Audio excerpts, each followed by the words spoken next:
malam itu, suara derap langkah kaki dan tawa anak-anak muda bergema di lapangan kampung yang sederhana. Rian, kapten tim, memimpin rekan-rekannya bermain sepak bola. Meskipun udara dingin dan gerimis mulai turun, lampu redup dari bohlam yang tergantung di tiang bambu menerangi sebagian lapangan yang berbatasan langsung dengan sungai kecil di sebelahnya. "Oper sini Arif, cepat!" seru Rian dengan semangat. Ia berlari menuju gawang lawan melewati beberapa pemain yang mencoba menghentikannya. "Tahan dia, jangan biarkan dia masukin gol lagi!" teriak Arif, kapten tim lawan. Namun Rian terlalu cepat. Dengan satu tendangan keras, bola melesat ke arah gawang dan masuk. "Gol! Lihat, aku bilang kan, kalian tidak akan bisa menang!" ejek Rian sambil tertawa. Arif mendengus kesal. "Beruntung saja, tunggu pembalasanku." Pertandingan semakin sengit. Suasana semakin ramai, meskipun gerimis mulai berubah menjadi hujan ringan. Anak-anak muda itu tetap bermain dengan antusias, seolah tidak peduli dengan cuaca atau tanah yang mulai licin. Namun, di pinggir lapangan, beberapa warga yang kebetulan lewat berhenti sejenak dan memandang dengan raut wajah khawatir. Salah satunya Pak Darto menggeleng pelan. "Mereka masih main di dekat sungai itu ya? Padahal sudah sering diperingatkan," gumamnya sambil berlalu. Di tengah pertandingan, Arif melompat tinggi mencoba merebut bola dari Rian. Tetapi tendangannya meleset, bola melambung jauh ke arah ujung lapangan tepat ke pinggiran yang berbatasan dengan sungai kecil yang angker. "Bola keluar, ambil Doni," perintah Rian sambil menunjuk ke arah bola yang kini terguling pelan di dekat semak-semak di pinggir sungai. Doni, seorang anak muda yang dikenal paling berani, segera berlari ke arah bola tanpa pikir panjang. Hati-hati Don," teriak Bayu, salah satu pemain. "Jangan terlalu dekat ke sungai itu." "Alah, tenang saja, ini cuma sungai kecil, tidak ada apa-apa," balas Doni sambil tertawa kecil. Namun ketika ia mulai mendekati bola, langkah Doni mendadak melambat. Ia merasakan hawa dingin yang tiba-tiba menyeruak di sekitarnya, meskipun hujan tidak terlalu deras. "Aneh, kenapa hawanya dingin banget di sini?" gumam Doni. Matanya terpaku pada bola yang tergeletak di atas tanah basah. "Cepetan Don, jangan lama-lama," seru Arif dari kejauhan. Doni mengulurkan tangan untuk mengambil bola itu, tapi tiba-tiba ia berhenti, matanya membelalak. Bola yang tadinya tampak biasa kini berubah. Permukaannya mulai retak dan dari celah retakan itu sesuatu muncul. "Bola ini, apa ini?" Doni mundur beberapa langkah. Tubuhnya gemetar. Retakan pada bola semakin besar hingga akhirnya seluruh permukaan bola runtuh, memperlihatkan sebuah kepala manusia dengan wajah pucat dan mata melotot. Rambut panjangnya basah kuyup, meneteskan air yang berbau busuk. Kepala itu perlahan bergerak, membuka mulutnya dan mengeluarkan suara lirih. "Kembalikan!" Doni langsung menjerit ketakutan, terhuyung mundur. "Ya Tuhan, apa ini? Rian, Arif, tolong aku!" jeritan Doni membuat anak-anak lain langsung berlari ke arahnya. "Kenapa Don? Apa yang terjadi?" Rian berlari paling depan diikuti Arif dan Bayu. Doni menunjuk ke arah kepala itu. Tapi ketika Rian dan yang lainnya tiba, kepala tersebut sudah lenyap. Hanya bola yang tergeletak di sana kembali seperti semula. "Doni, kamu kenapa sih? Itu cuma bola biasa," kata Arif dengan nada tidak percaya. "Tadi itu kepala manusia. Aku melihatnya sendiri, bola itu berubah jadi kepala," teriak Doni. Wajahnya pucat. Rian mengerutkan kening. "Kamu ngelindur Don? Jangan-jangan kamu kebanyakan takut sama cerita warga soal sungai ini." "Aku tidak bohong. Tadi itu nyata. Aku lihat dengan jelas, Doni bersikeras. Tapi yang lain hanya saling pandang tidak yakin dengar ceritanya. Sudahlah Don, kalau kamu takut biar aku yang ambil bolanya, kata Rian akhirnya. Ia melangkah maju, mengambil bola dan menepuk pundak Doni. Lihat, aman-aman saja kan? Jangan paranoid. Meski begitu, perasaan aneh tidak hilang dari pikiran Doni. Saat ia berjalan kembali ke tengah lapangan, ia merasa ada sesuatu yang mengawasi dari arah sungai. Sebuah perasaan yang membuat bulu kuduknya berdiri. Tanpa mereka sadari, permainan malam itu baru saja membuka pintu ke sesuatu yang jauh lebih menyeramkan. Malam semakin larut, tapi permainan di lapangan masih berlangsung. Anak-anak muda itu tertawa dan berteriak penuh semangat meskipun gerimis terus membasahi tubuh mereka. Namun Doni, yang biasanya bersemangat, tampak lebih banyak diam setelah insiden dengan bola di pinggir lapangan tadi. Don, kamu kenapa sih? Kok mukamu tegang banget? Tanya Bayu sambil mendekatinya. Enggak, aku cuma enggak enak badan, jawab Doni, suaranya pelan. Kamu tidak bohong kan?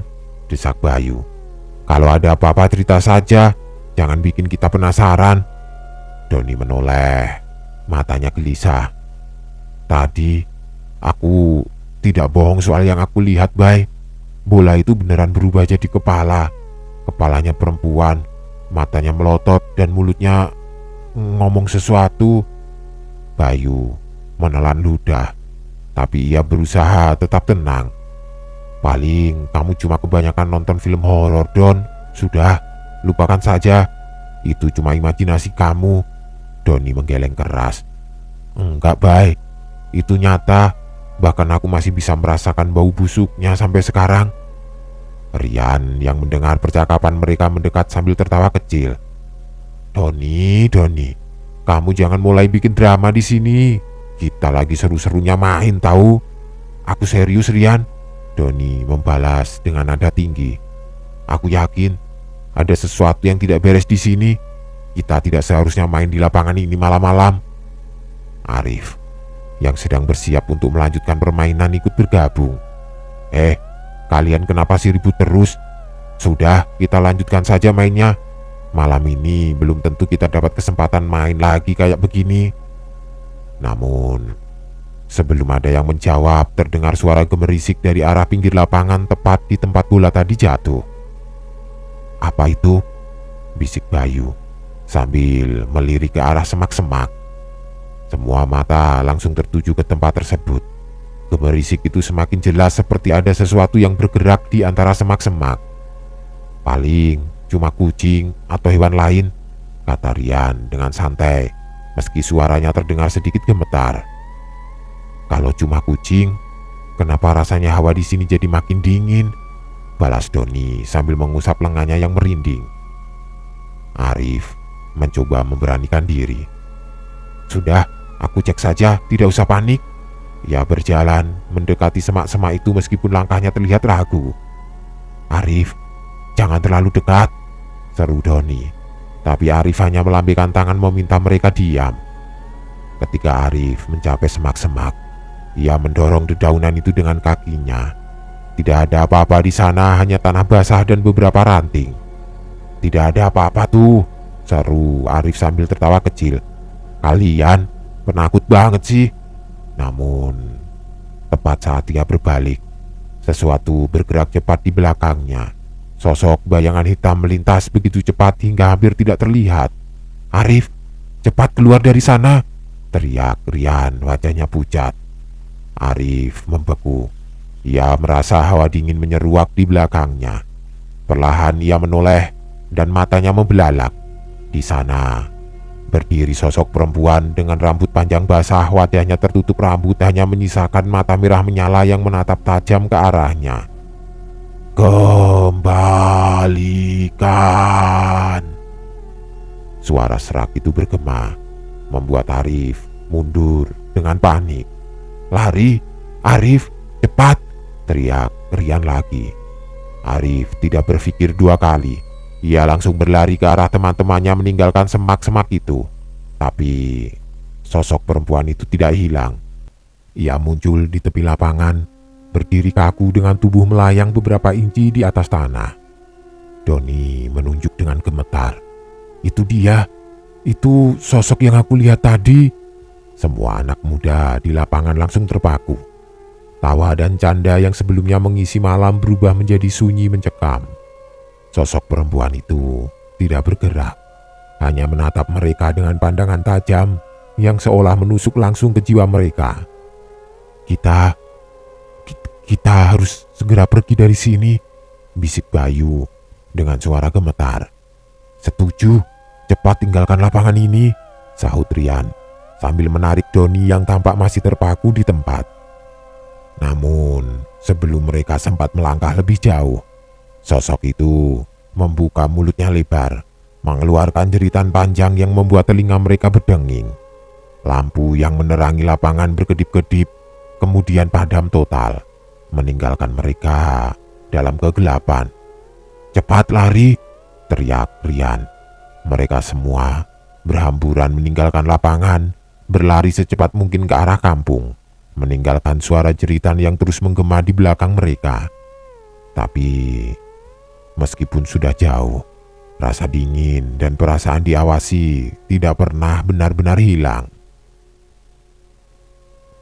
Setelah berhasil keluar dari lapangan, Doni dan teman-temannya berlari menuju pos ronda di dekat kampung. Nafas mereka tersengal, pakaian basah oleh gerimis dan wajah mereka penuh ketakutan. Lampu redup dari pos ronda menjadi satu-satunya penerangan di tengah gelapnya malam. "Bayu, kamu tidak apa-apa?" tanya Arif sambil menepuk bahunya. Bayu hanya mengangguk pelan sambil menyeka keringat di dahinya. "Aku nggak ngerti, Rif. Apa yang barusan kita lihat tadi? Beneran? Atau cuma ilusi?" "Itu bukan ilusi," Doni memotong suaranya tinggi. "Aku sudah bilang dari tadi ada yang tidak beres di lapangan itu." "Tenang, Don," Rian mencoba menenangkan. Meski wajahnya sendiri masih tegang. "Kita semua melihat hal yang sama, tapi sekarang kita sudah jauh dari sana. Mungkin dia tidak bakal mengikuti kita." "Jangan terlalu yakin," gumam Doni sambil melirik ke arah jalan setapak yang mereka lalui tadi. Tiba-tiba suara langkah terdengar dari arah gelap. Semua langsung memandang ke jalan itu dengan waspada. Langkah kaki itu semakin dekat, pelan namun jelas. "Kalian dengar itu?" bisik Bayu. "Dengar," jawab Arif. Suaranya gemetar. Siapa itu? Jangan-jangan dia." Doni maju satu langkah mencoba menenangkan dirinya. "Halo, siapa di sana?" panggilnya dengan suara lantang. Tidak ada jawaban, hanya suara langkah yang terus mendekat. "Apa kita harus lari lagi?" tanya Rian sambil menggenggam tangan Bayu yang mulai bergetar. "Jangan panik," Arif berkata. Meskipun nada suaranya sendiri terdengar tidak yakin. Mungkin itu cuma orang kampung yang kebetulan lewat. Namun saat langkah itu berhenti tepat di batas cahaya dari lampu pos ronda, mereka semua membeku. Tidak ada siapapun di sana. "Tidak mungkin," bisik Bayu. Doni mundur perlahan. "Kita harus cerita ke Pak RT. Ini tidak bisa dibiarkan." Belum sempat mereka bergerak, suara jeritan panjang terdengar lagi dari arah lapangan. Kali ini lebih keras dan menyeramkan, seperti mengandung kemarahan.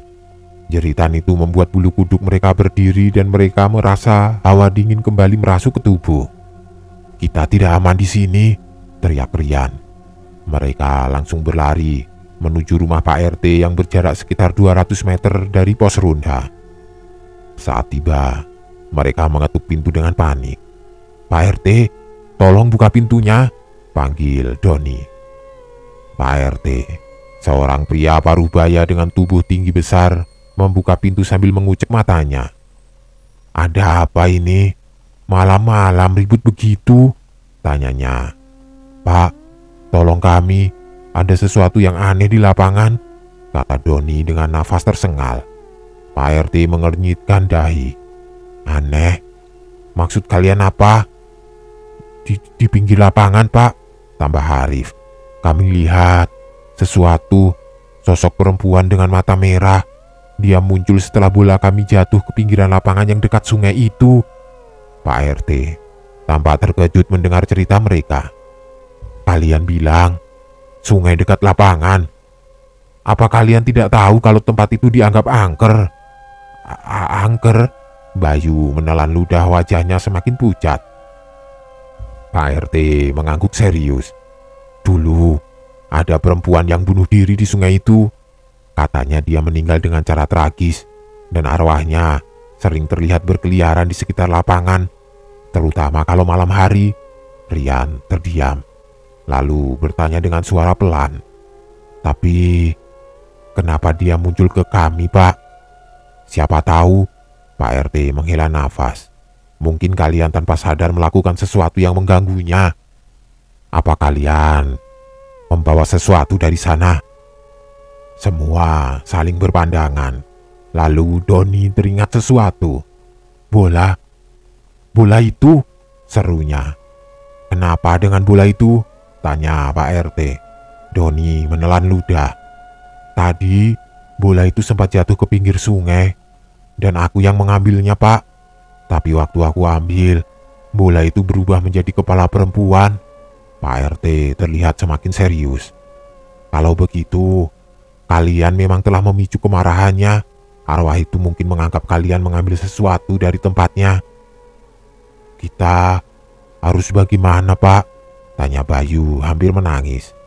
Kalian semua tetap di sini dulu, kata Pak RT dengan nada tegas.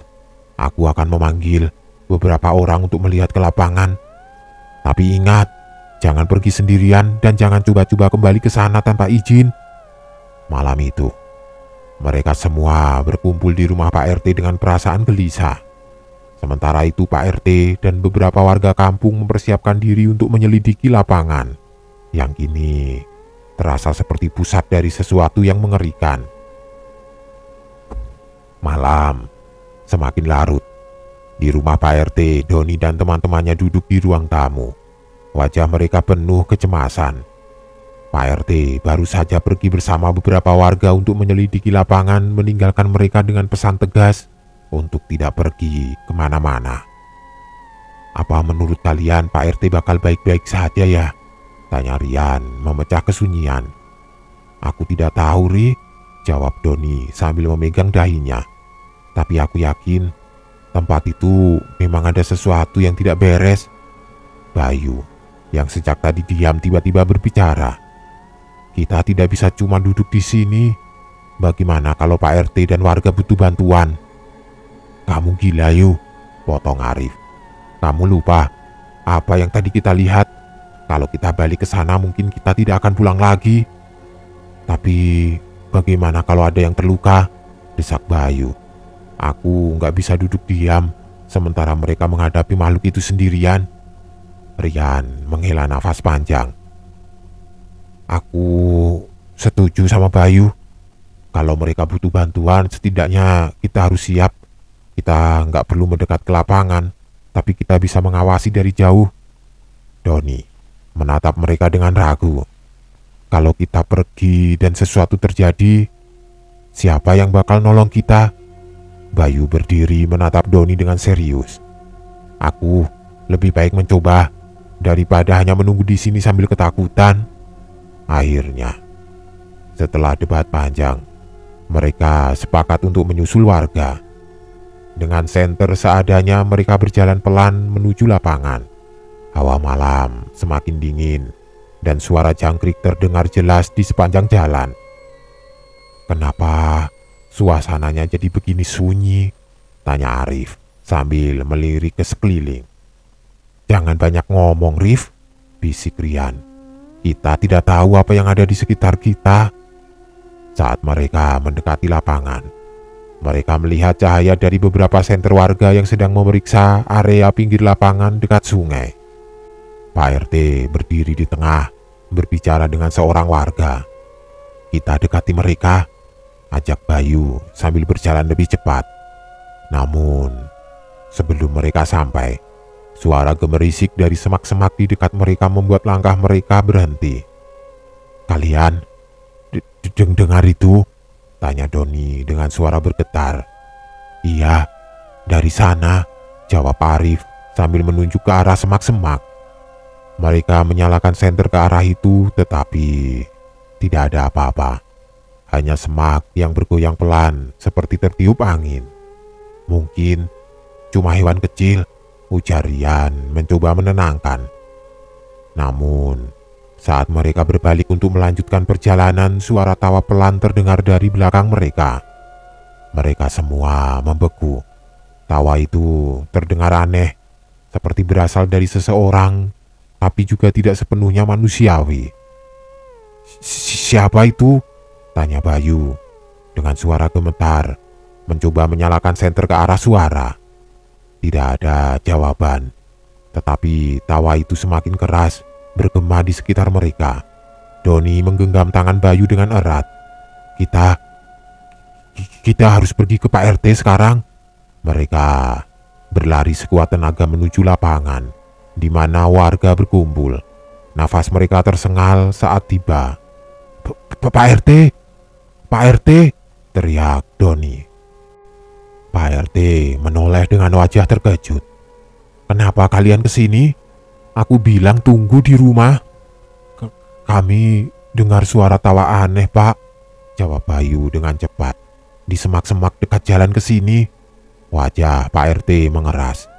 Dia segera memberi aba-aba kepada warga untuk berhenti memeriksa dan berkumpul. "Semua kembali ke kampung sekarang. Ada yang tidak beres." "Tapi Pak, kita belum menemukan apa-apa," protes seorang warga. "Jangan ambil resiko," tegas Pak RT. "Kalau memang ada yang mengganggu, kita harus berkumpul dan mencari cara bersama-sama. Jangan ceroboh." Namun, sebelum mereka bisa bergerak, sesuatu terjadi. Lampu senter Pak RT tiba-tiba padam, diikuti oleh senter warga lainnya. "Kenapa lampunya mati?" tanya salah satu warga panik. Dalam kegelapan, terdengar suara gemerisik dari arah sungai, diikuti oleh jeritan panjang yang melengking. Jeritan itu begitu keras hingga membuat mereka semua menutup telinga. "Cepat, lari!" perintah Pak RT. Mereka semua berlari meninggalkan lapangan, tetapi Doni dan teman-temannya tertinggal di belakang. Saat mereka mencoba mengejar, Doni menoleh ke belakang dan melihat sesuatu yang membuatnya nyaris pingsan. Di tengah lapangan, sosok perempuan berambut panjang berdiri diam. Matanya merah menyala menatap langsung ke arah mereka. "Cepat, jangan lihat ke belakang!" teriak Rian sambil menarik tangan Doni. Mereka akhirnya sampai di kampung dengan nafas tersengal. Tetapi teror itu belum selesai. Sosok perempuan itu tetap muncul dalam bayangan pikiran mereka seperti ingin menyampaikan bahwa semua ini baru permulaan. Pagi hari di kampung itu terasa lebih sunyi dari biasanya. Hujan gerimis masih turun menyisakan genangan air di sepanjang jalan tanah yang mengarah ke lapangan. Doni, Rian, Bayu, dan Arif duduk bersama Pak RT dan beberapa warga di balik kampung. Mereka semua berusaha mencari solusi atas peristiwa aneh yang terjadi malam sebelumnya. "Semua ini tidak masuk akal," ujar salah satu warga, Pak Manto, sambil menggelengkan kepalanya. "Lapangan itu memang sudah lama dianggap angker, tapi tidak pernah separah ini. Harus ada yang menyelesaikan ini," kata Pak RT dengan nada serius. "Kalau kita biarkan, bisa jadi bencana untuk kampung kita." Doni, yang duduk di pojok ruangan, tiba-tiba angkat bicara, suaranya terdengar ragu. Pak RT, menurut saya, semua ini mulai terjadi sejak bola itu berubah menjadi kepala. Apa mungkin kita harus mencari bola itu?" Semua mata langsung tertuju ke Doni. Beberapa warga berbisik-bisik sementara Pak RT mengangguk pelan. "Mungkin ada benarnya," jawab Pak RT. "Bola itu bisa jadi kunci dari semua kejadian ini. Tapi Siapa yang berani mencarinya? Hening. Tidak ada yang berani menawarkan diri. Rian yang sejak tadi diam akhirnya berbicara. Pak, kalau memang tidak ada yang mau, kami berempat saja yang mencarinya. Kamu yakin, Rian? Tanya Pak RT dengan nada khawatir. Ini bukan perkara main-main. Kami yang melihat kejadiannya langsung, Pak, tambah Bayu. Kalau bukan kami, siapa lagi? Setelah diskusi panjang, akhirnya diputuskan bahwa Doni, Rian, Bayu, dan Arif akan pergi ke lapangan bersama Pak RT dan 2 warga lain. Mereka membawa beberapa senter, kayu untuk berjaga-jaga, dan dupa yang dibakar sebagai bentuk perlindungan. Saat mereka tiba di lapangan, suasana terasa berbeda. Udara dingin menusuk dan kabut tipis menyelimuti area sekitar. Gerimis yang turun membuat tanah licin menambah kesan mencekam. Baik, kita berpencar, perintah Pak RT. Tapi jangan terlalu jauh. Kalau ada yang melihat sesuatu langsung beri tanda. Mereka mulai menyisir lapangan dengan hati-hati. Doni berjalan bersama Rian. Senter mereka menyoroti setiap sudut lapangan yang kosong. Kamu tidak takut, Ri? Tanya Doni pelan. Takut, jawab Rian jujur. Tapi kalau kita tidak menyelesaikan ini, siapa yang tahu apa yang bakal terjadi nanti?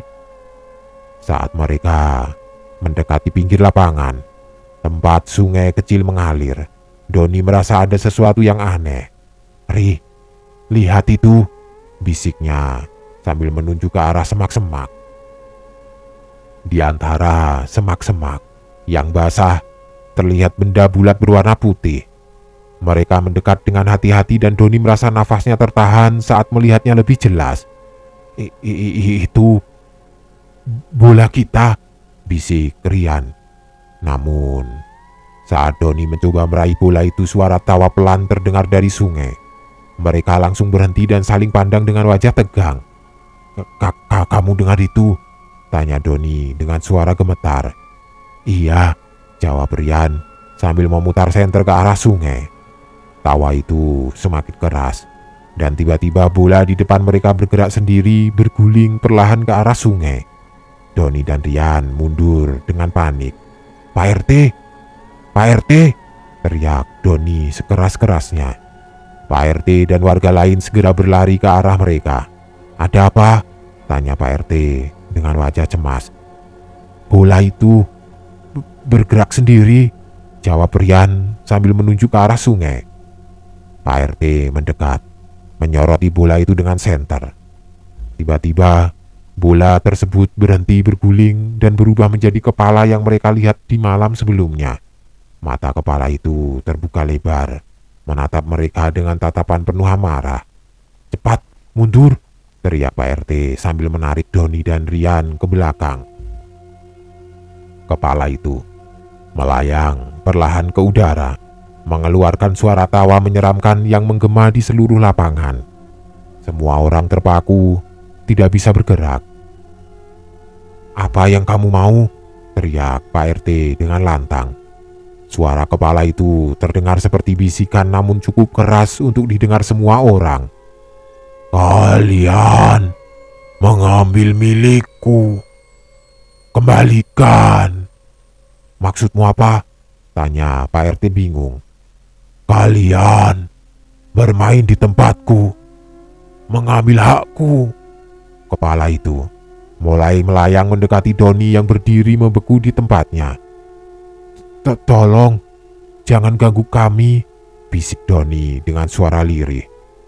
Kembalikan darah.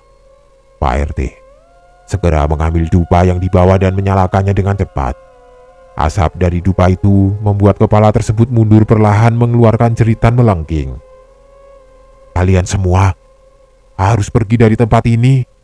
Jangan pernah kembali, teriak Pak RT sambil menaburkan garam yang dibawa salah satu warga.